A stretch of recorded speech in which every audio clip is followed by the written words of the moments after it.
Hi friends, நேற்று evening நகைக்கடைக்கு போகலாம் அப்படின்னு சொல்லி பிளான் பண்ணோம். அப்போ நடந்த ஹேப்பனிங்ஸ் தான் இது. ஸோ கிளம்பி கீழே வந்தால் மேடம் அவங்க கேங்கோடு சேர்ந்துட்டாங்க. கொஞ்சம் நேரம் விளாண்டுட்டு தான் வருவாங்க. அங்கே இருக்கிறவங்களும் அவங்கள நல்லா பார்த்துக்குவாங்க. ஸோ கொஞ்சம் நேரம் விளாண்டுட்டு இருந்தாங்க. அப்புறம் அப்படியே கிளம்பி நகைக்கடைக்கு வந்துவிட்டோம். இதுதான் எங்கள் ஸ்பைடர்மேனோட பழைய கொலுசு. இது அவங்க தாத்தா பாட்டி போட்டது. கொஞ்சம் அன்சைஸாக இருந்தது. இதில் ரப்பர் பேண்டு எல்லாமே போட்டு பார்த்தோம். கொஞ்சம் 2-3 தடவை கீழே தடுக்கி விட்டுலாம் கீழே விழுந்துட்டாங்க. அதை போட்டுட்டு தான் புதுசு வாங்கலான்னு பார்த்தோம். பட் ஆனால் இருந்தாலும் அது ஞாபகார்த்தமாக இருக்கட்டும் அப்படின்னு சொல்லிட்டோம்.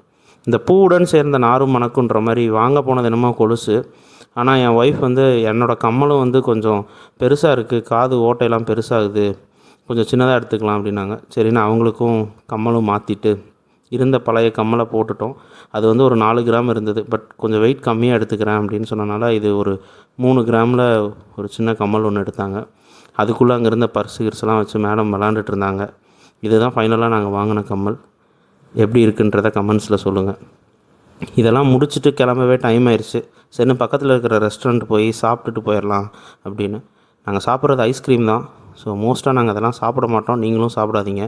ஆனால் ஒரு 7 மாதம் ஆச்சு சாப்பிட்டு, ரொம்ப கார்விங் ஆயிடுச்சு. சரின்னு சொல்லிட்டு அங்கே ஐஸ்கிரீமே பார்க்காத மாதிரி எப்படி அம்புறாங்கன்னு பாருங்கள். இப்படி தான் பண்ணுவாங்க ஐஸ்கிரீம்லாம் பார்த்தா.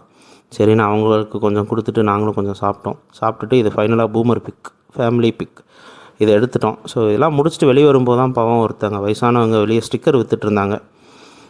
சரி அதையும் வாங்கினோம். பட் இது யூஸ்ஃபுல் இல்லை தான். பட் பாவம் அவங்க கேட்டனால ஒரு 100 ருபீஸ் வந்துச்சு. இதையும் வாங்கியாச்சு.